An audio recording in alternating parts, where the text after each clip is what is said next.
Well, tonight we're going to study, or start studying at least, with chapter 15 of Revelation.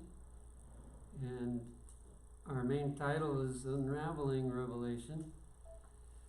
There's a lot of people trying to unravel, but some of the things that are said about Revelation really can't be sustained. What is unraveling?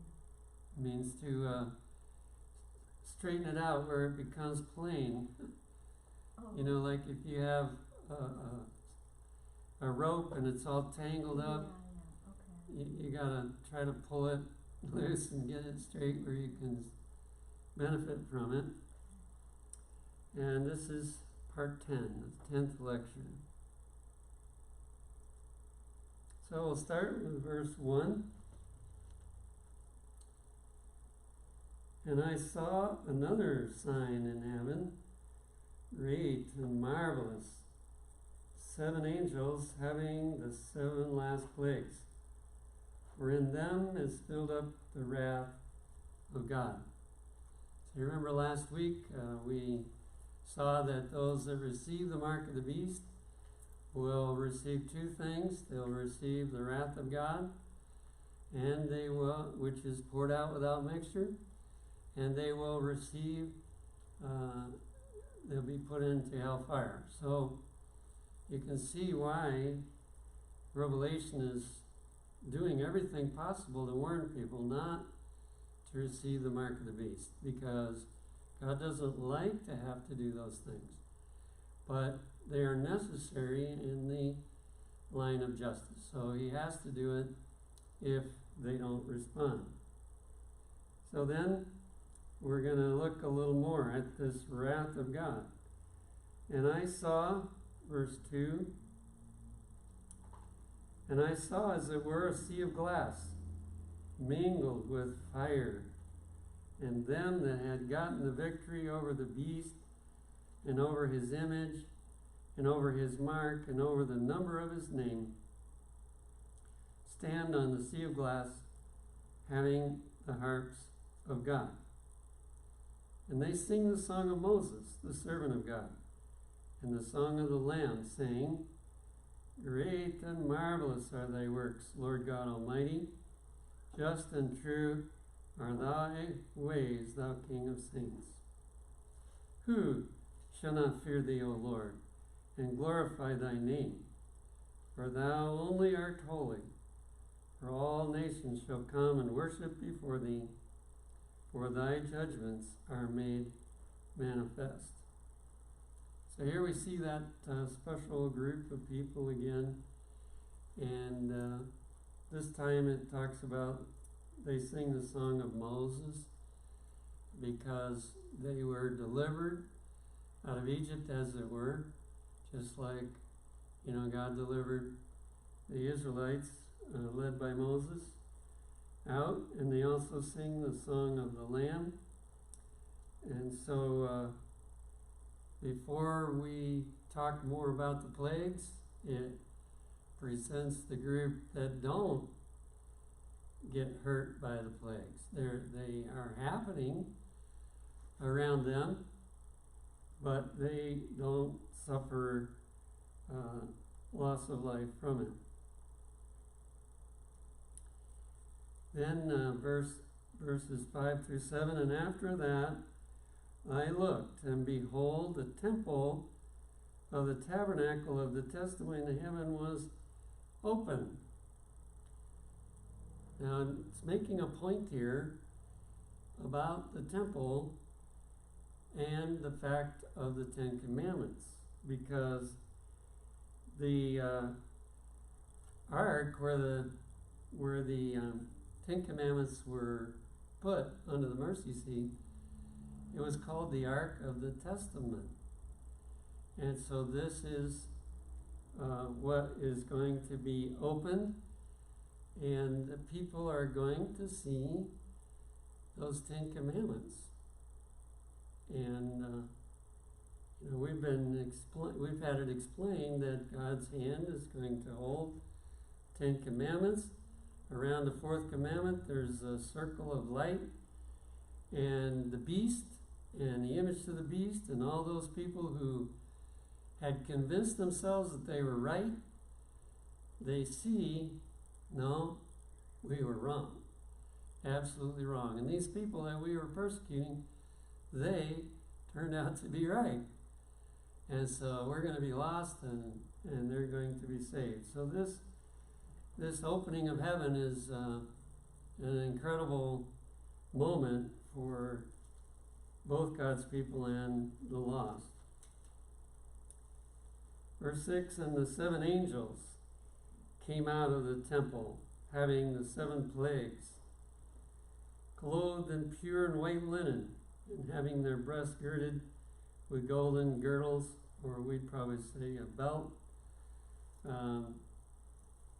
So now we come back to these 7 angels, each one that has one of the plagues to deliver to those that are lost.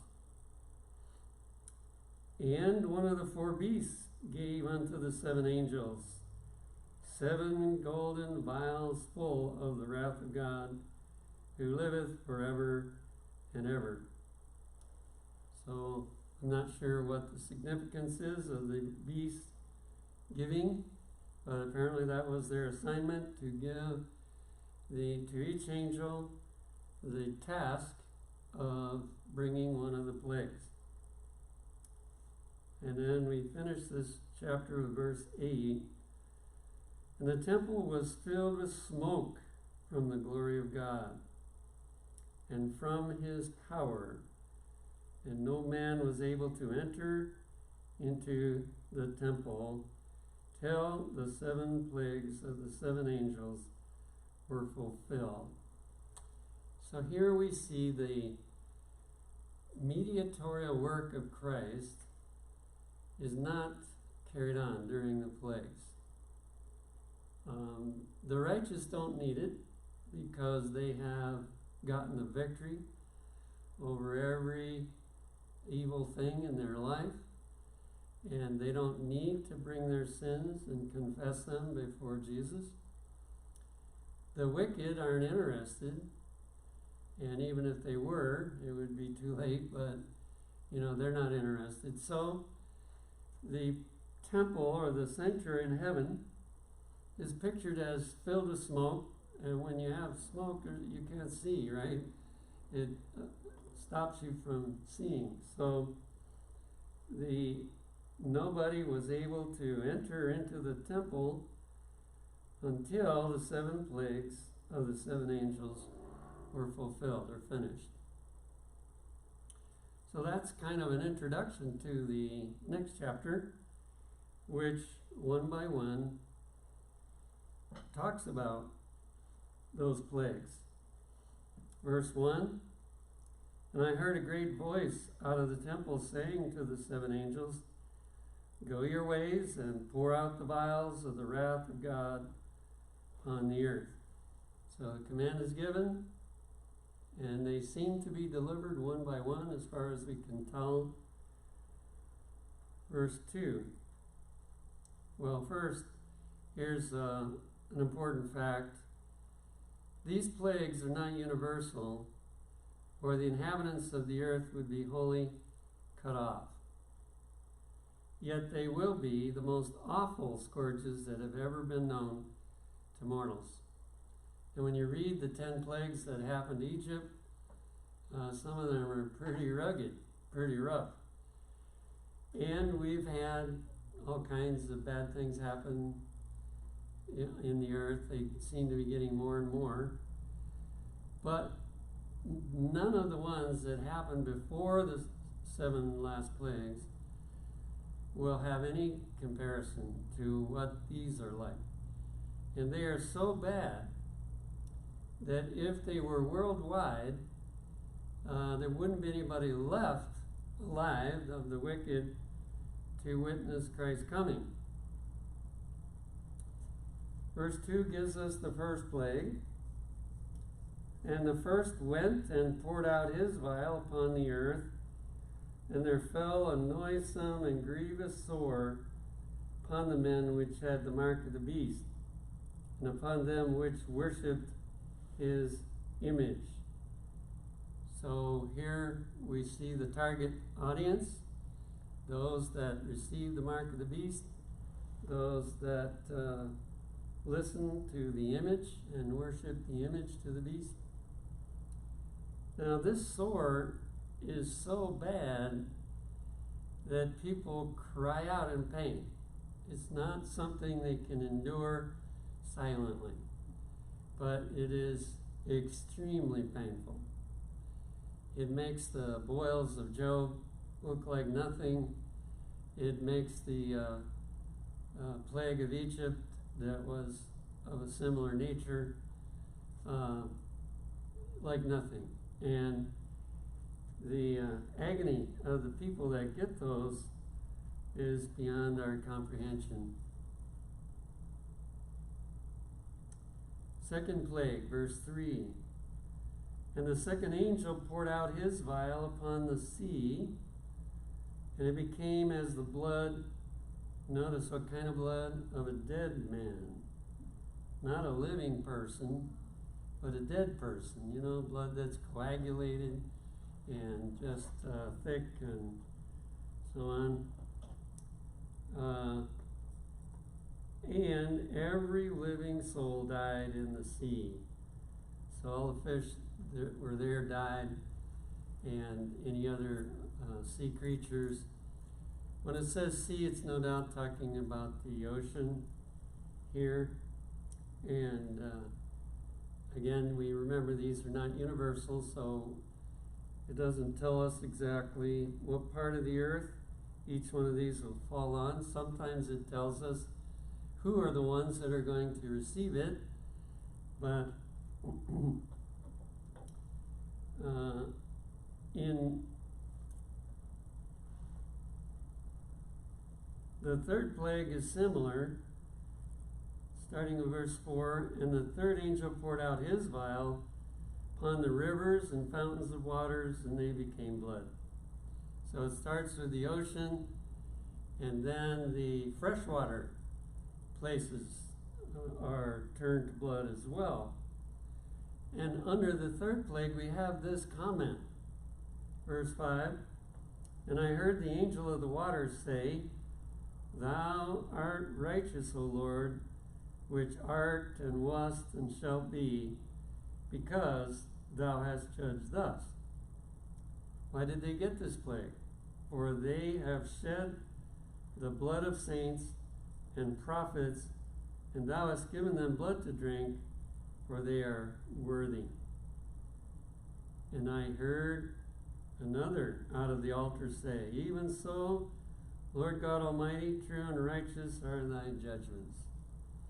God never makes a mistake, and we see the witness that no one can condemn God for doing this.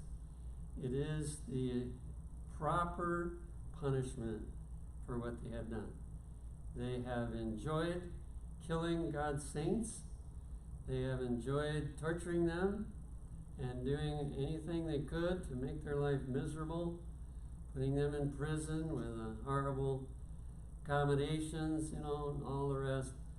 And God says, okay, justice requires that you have blood to drink.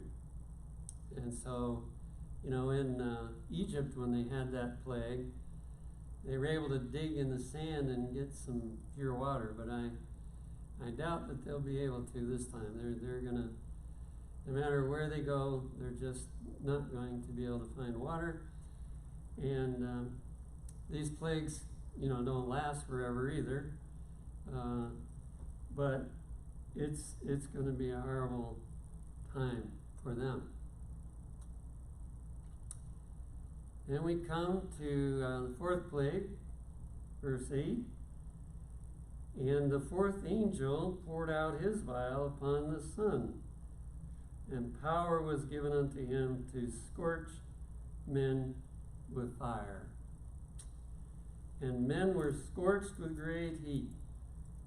Now notice, did they turn to God when they were suffering? No.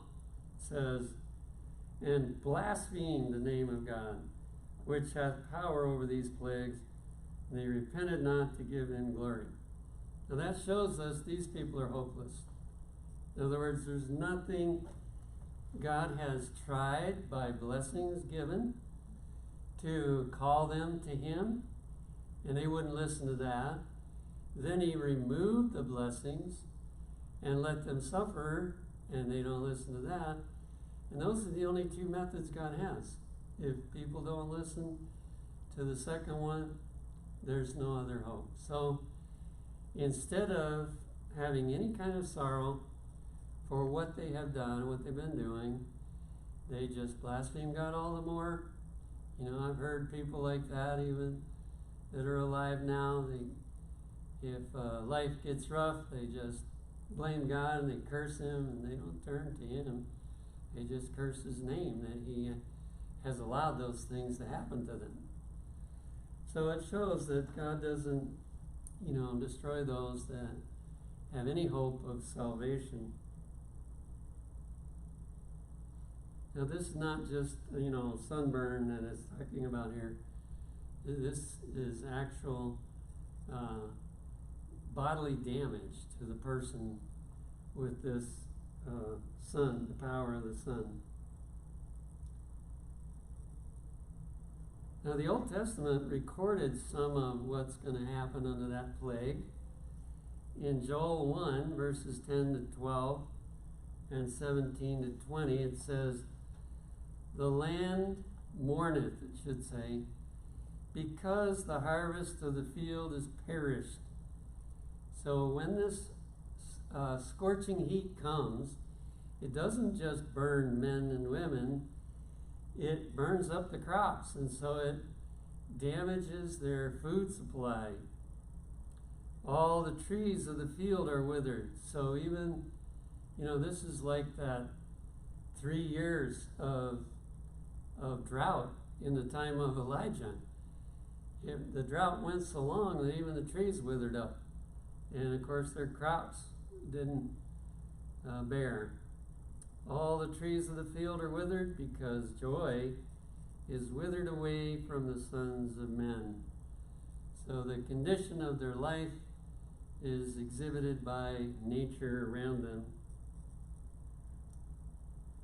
The seed is rotten under their clods.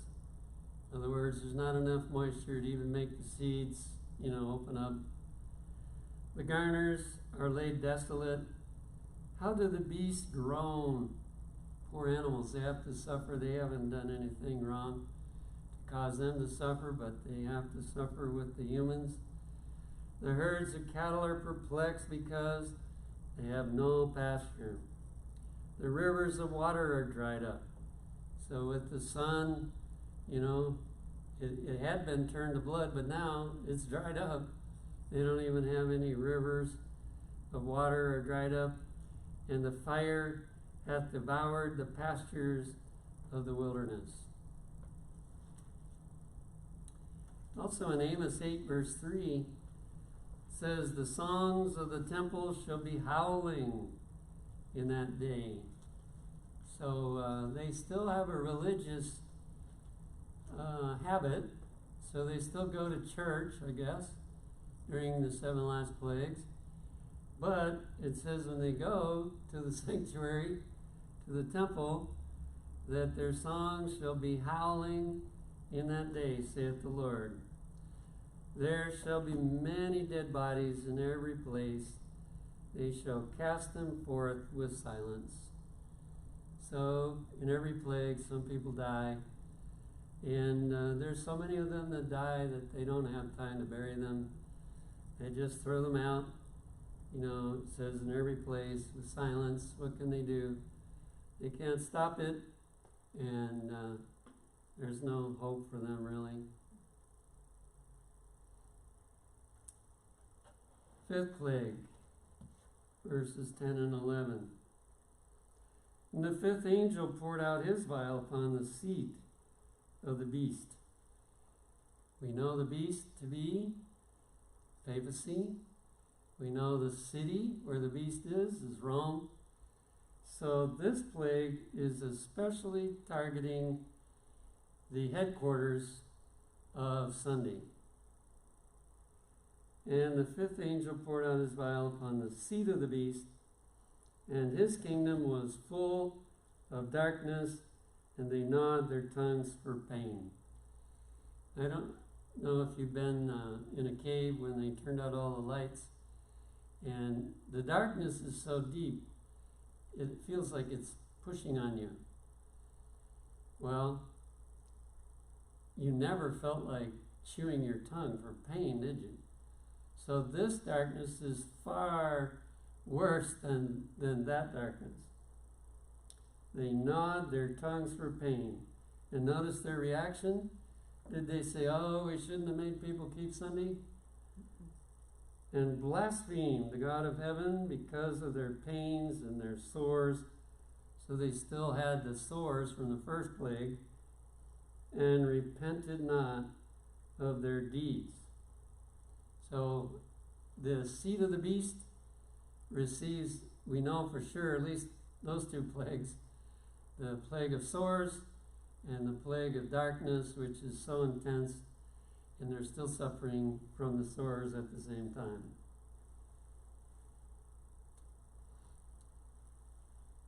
Verse 12. And the sixth angel poured out his vial upon the great river Euphrates, and the water thereof was dried up, that the way of the kings of the east might be prepared. Now, since we've covered some of these symbols before, I didn't put in the explanation, but water represents a large population of people. The river Euphrates was the main river of support over in, the Bible lands. And so that's the one they were familiar with most.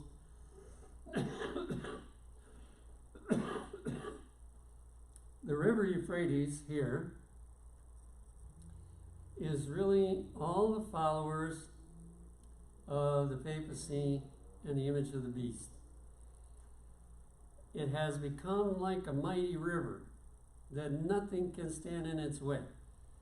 And, everyone either gives in to them or they're in trouble. Without God's protection, of course, they would be dead, but he protects them from death.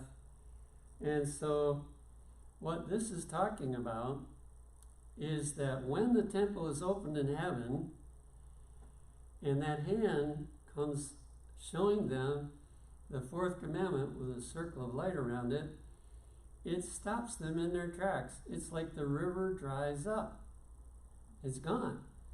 They have no more ability to persecute God's people.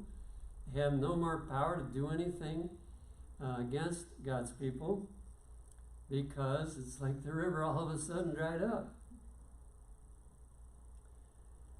Now, the kings of the east are Jesus and those that he brings with him when he comes. He comes from the east. And we have a text on this in Matthew 24:27. Jesus said, for as the lightning cometh out of the east, notice where it comes from, and shineth even unto the west, so shall also the coming of the Son of Man be. So Jesus, the drying up of the river Euphrates is a preparation for the second coming of Jesus to earth.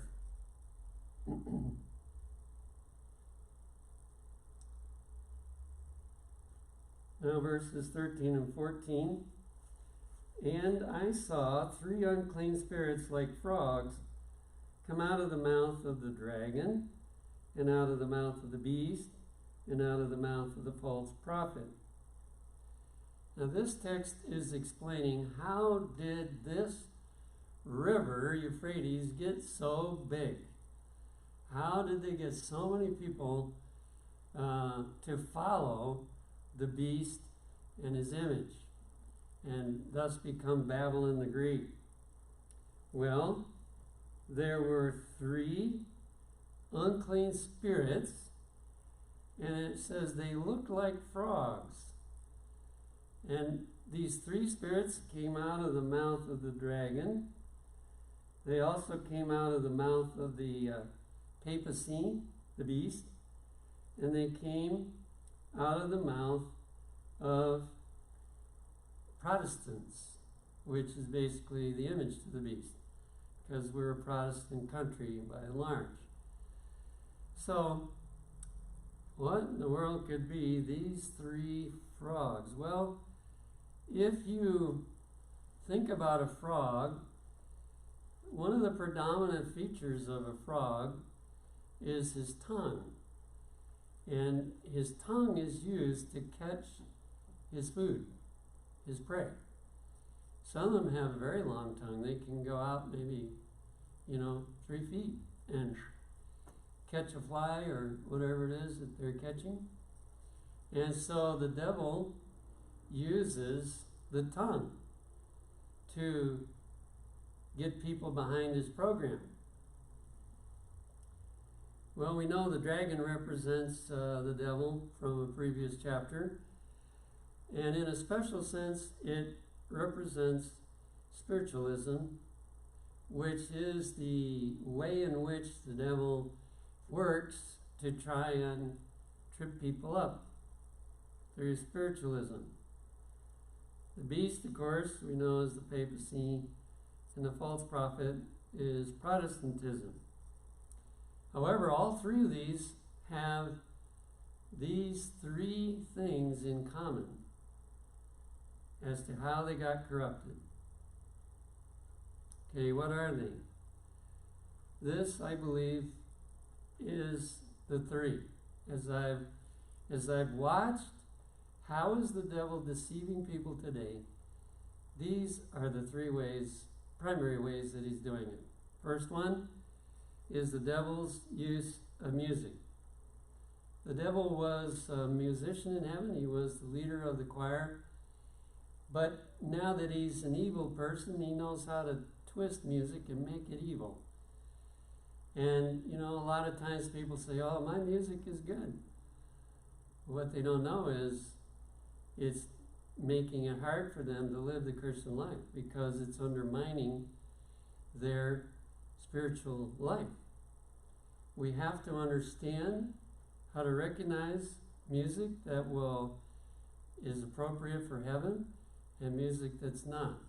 But even churches nowadays are bringing in, now one of the most obvious is rock music. It's not hard for anybody to realize that rock music is from the devil. And yet, many churches are playing rock music, and thinking this is wonderful that we can have this music in our church. But it's going to corrupt Protestantism. It's going to corrupt even the Catholic Church. And of course, we're not surprised it will corrupt spiritualism. The second one is the devil's use of the theatrical. Now, if you stop and think about it, as a Christian, we don't put on. And Jesus never put on. He was what he was, and he said what he meant. And he gave testimony, but he did not make believe he was Peter, James, or John, and, act out somebody else's life. And this practice of doing that, whether it's on the stage, whether it's on television, whether it's used in the church to try to attract people to come to church, this use of the theatrical is undermining. And in my day, when I was growing up, I believe that more people will end up being lost due to what they watched on television than any other instrument up to that time. Now we got even worse. What's available on the internet, even on the cell phone, all those kind of things that are available. And so the devil is corrupting all three of these. Again, these use the tongue. Music uses the tongue. theatrical, uses the tongue. And the third one is the devil's use of education. Most countries today are like ours. They highly look up to the people who have high degrees and feel that they know what they're talking about because they have a PhD or 3 PhDs or whatever. However, the devil has been watchful about education, and he sees how important people see it to be. And so he has worked very diligently through corrupting education to where it damages people and sets them up to follow the devil. And so these 3 avenues are the way in which the devil created this mighty river, Euphrates. And it moves like a mighty river until that one moment, and it is shown to be false. Okay, verse 15. Because of the deceptiveness of all this, and in my Bible this is in red, so this, John is recording the exact words that he was given. Behold, I come as a thief. In other words, these people will not be prepared for my coming. All of a sudden I'll be there, and it'll be like a thief suddenly got in their house. Blessed is he that watcheth and keepeth his garments, lest he walk naked and they see his shame. So he's saying the ones that are ready for Jesus to come because they have noticed the damage of education, the damage of the theatrical, and they've noticed the damage of the music, and they've stayed free of that. And as a result, they are able to meet him. They didn't become a part of the river Euphrates, and so they will be ready to meet Jesus. Verse 16. And he gathered them together into a place called in the Hebrew tongue Armageddon. Wow, has there been a lot of speculation about Armageddon and what that is? There is a text in the Bible, though, that I think has a clue about the Battle of Armageddon. In Judges 5, verses 19 to 21, it says, the kings came and fought, then fought the kings of Canaan in Tanakh by the waters of Megiddo. Well, Armageddon is connected to the plain of Megiddo. It says they took no gain of money. They fought from heaven. The stars in their courses fought against Sisera. The river of Kishon swept them away. That ancient river, the river Kishon, O my soul, thou hast trodden down strength. If you read that carefully, you see that it's describing a battle between the kings of Canaan and the Israelites. And the kings of Canaan were, much bigger, much more of them. But they lost the battle because God fought from heaven and he annihilated them. Well, that's the same kind of battle that is going to be called the Battle of Armageddon. It's not a battle between China and the United States or Russia and the United States or some other earthly battle. It's a battle between God's followers and Satan's followers, and God's followers are assisted by God. And as a result, they come off victorious, just like this battle did, because God fought for them. Verse 17, and the seventh angel poured out his vial into the air, and there came a great voice out of the temple of heaven from the throne, saying, "It is done." Now, there's probably a connection here between, the hand that held the Ten Commandments up and the words, "It is done." But it's like saying you're finished. You've had your day now. You've been able to do what you pleased to a large extent, but you're finished. It's over. It's done. Then what happened? Verse 18. And there were voices and thunders and lightnings, and there was a great earthquake, such as was not since men were upon the earth, so mighty an earthquake and so great. As we read farther, you will see this is a worldwide earthquake. We've never had one of those. It's always been, sometimes a pretty big area. I just read recently the big one that happened in Alaska quite a few years ago. Incredible things happened. And one of them was a theater dropped 30 feet into the earth. And then they had a lot of buildings demolished, and the sea had a tidal wave and all kinds of things. But this one is bigger than anything that's ever happened. In Matthew 27, 51 to 53 gives a little insight. Why is this earthquake happening? And behold, the veil of the temple was rent in twain from the top to the bottom. This is at the death of Jesus.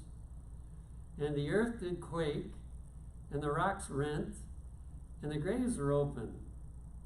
And many bodies of the saints which slept arose and came out of the graves after his resurrection.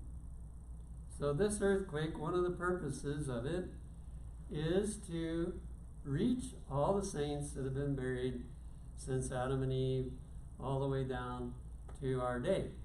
And it will happen the same as it happened here. When Jesus died, the graves were opened. And then when Jesus rose out of the grave, that's when they came out of the graves. And so some short time before Jesus arrives, the graves will be opened.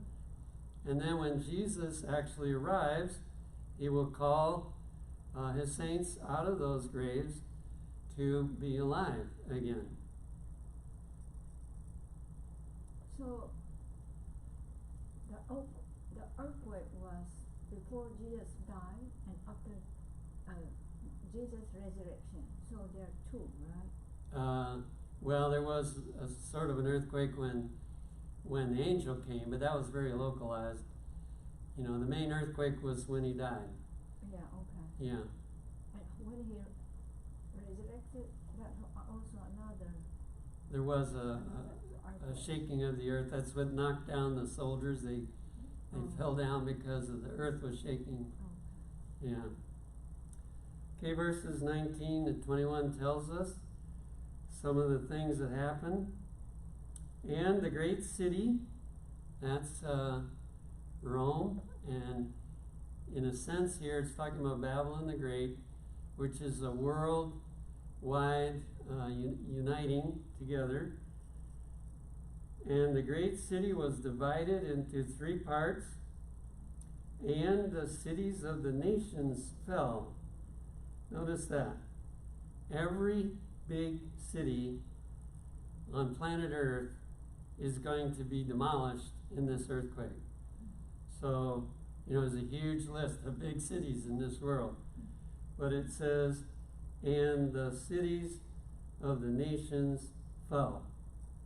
And great Babylon came in remembrance before God to give unto her the cup of the wine of the fierceness of his wrath. Verse 20, and every island fled away. So the islands just disappeared into the ocean. Every island. Now, we had a foretaste of that in the earthquake that happened that affected India and so on. And one of our workers at Wildwood told me about an island that he knew about in Indonesia that just disappeared. It was no longer there. So, you know, this won't be the first time it happened, but it will be every island that disappears into the ocean.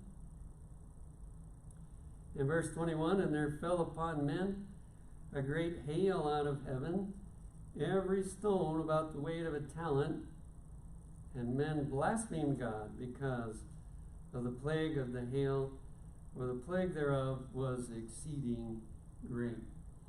So again, we find their reaction is not, oh, we're sorry for the way we were, but they blaspheme God when all these things happen. So here, just as a review of what happens to the earth. All the cities of the world are destroyed. All the islands will disappear. All the mountains will tumble down. And hailstones, I read this in one of the modern translations. The hailstones that hit the earth are 100 pounds. And so they're just going to be pounding the earth after this terrible earthquake. These 100-pound hailstones are falling on the earth. Now, it doesn't take much imagination to realize that the earth is totally destroyed. It's pulverized to where there's nothing that man has done that really can look good anymore. Everything is destroyed.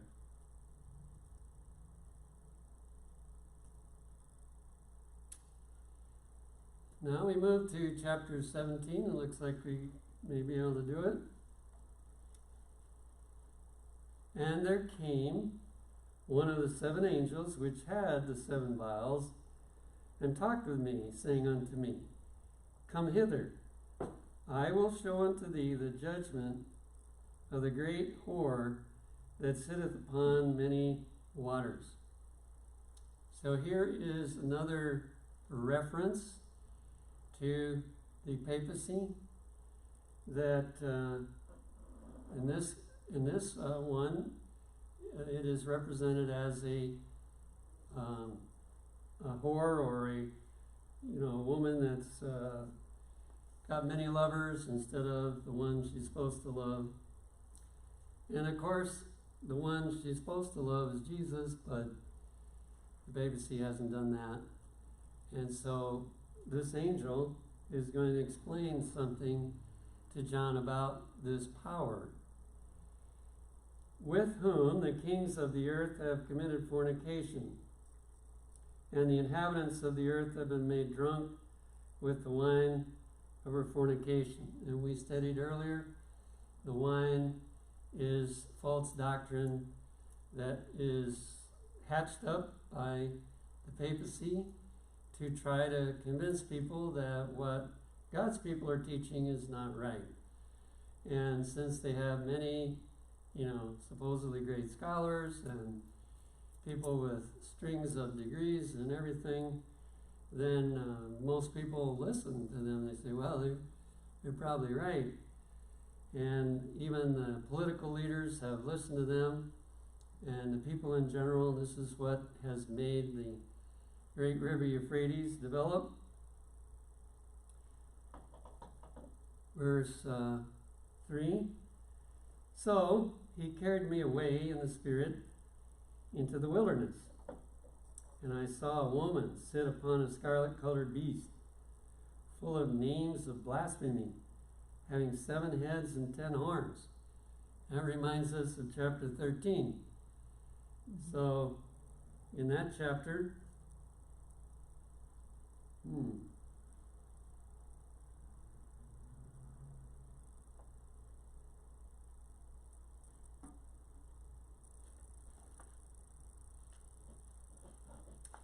that chapter, we identified who it was. So here we have a double identification.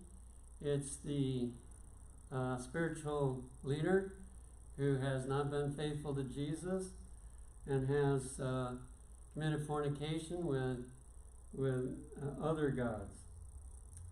And also it's the same beast in Revelation 13.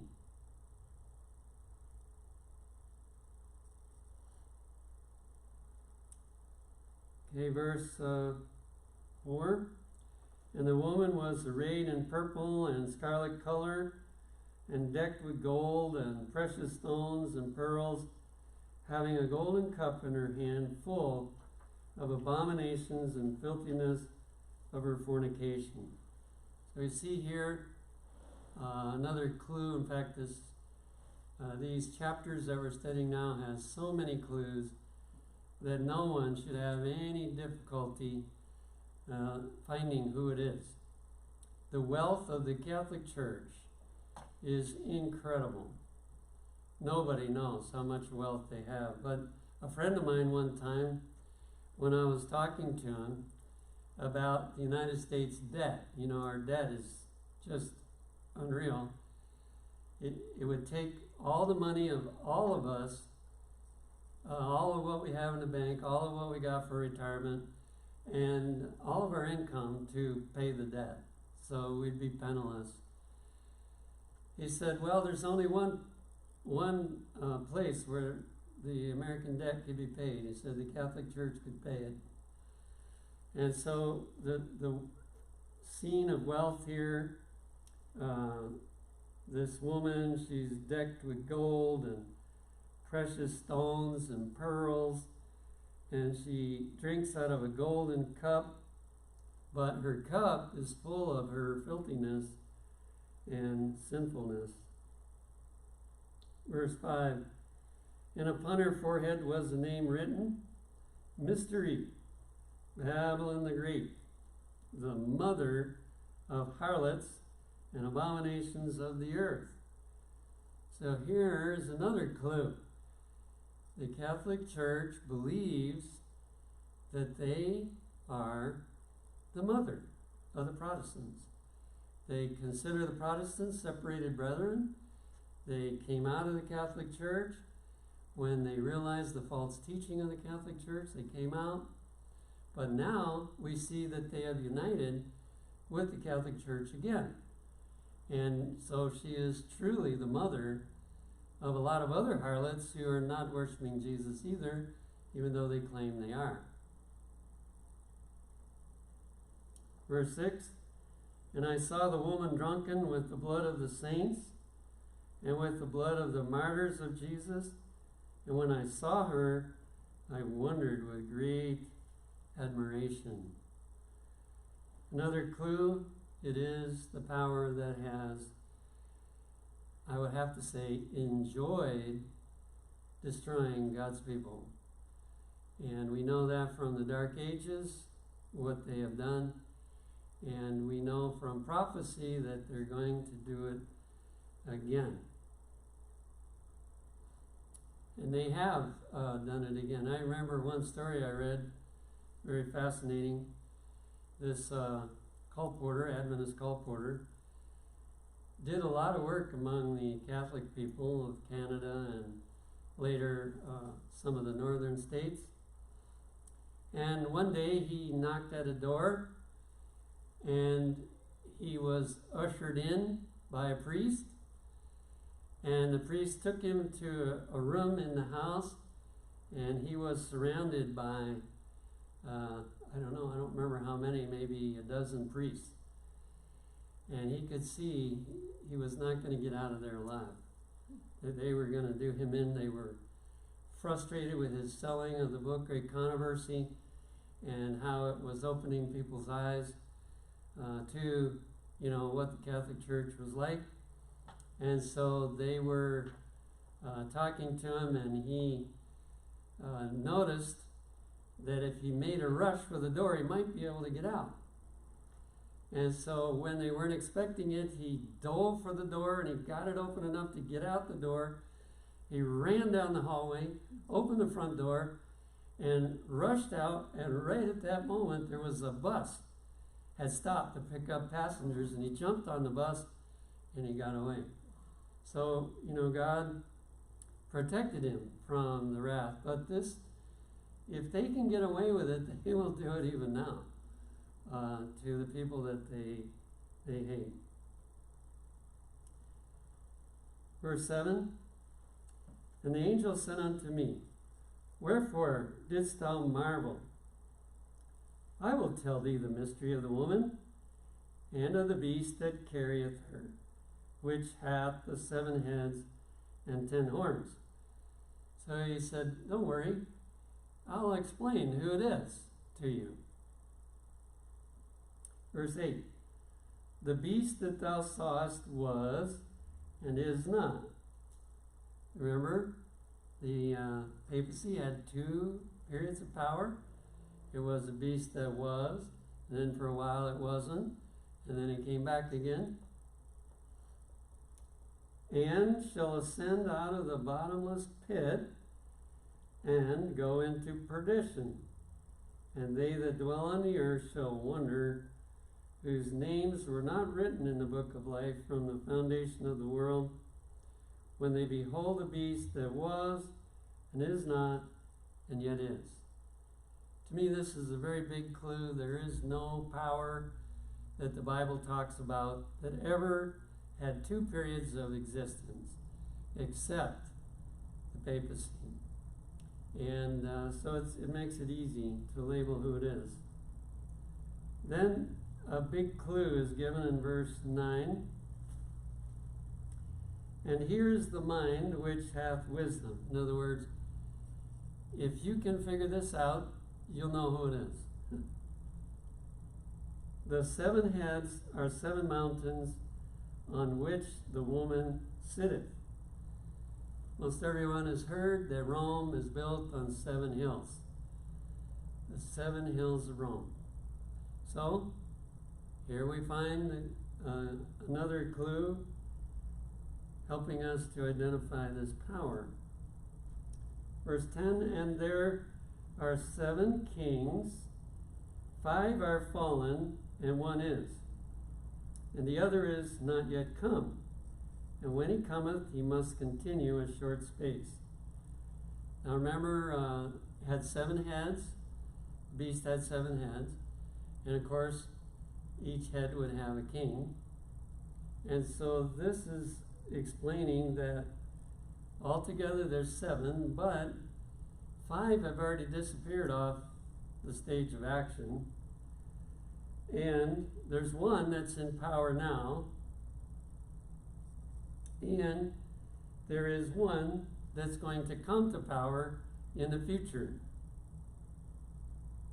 When he does come, though, he's not going to continue very long. He's going to have a short period of rule. So, there are a variety of lists of who that is. And I'm not sure that I have finalized my mind on who it is. In a way, it doesn't matter that much who it is, because that's not the focus of this chapter anyway, as to who those all are. But the focus is helping us identify the papacy, Babylon the Great, and the whore that sits on the beast. So, verse 11 is interesting. And the beast that was and is not, even he is the 8th, and is of the 7, and goeth into perdition. So that's a clue that helps a little bit. It shows the 2 times of the papacy's power, that 1 is in the 7 and 1 is the 8th. It's not part of the 7 because it's the same power, but it can also be called the 8th.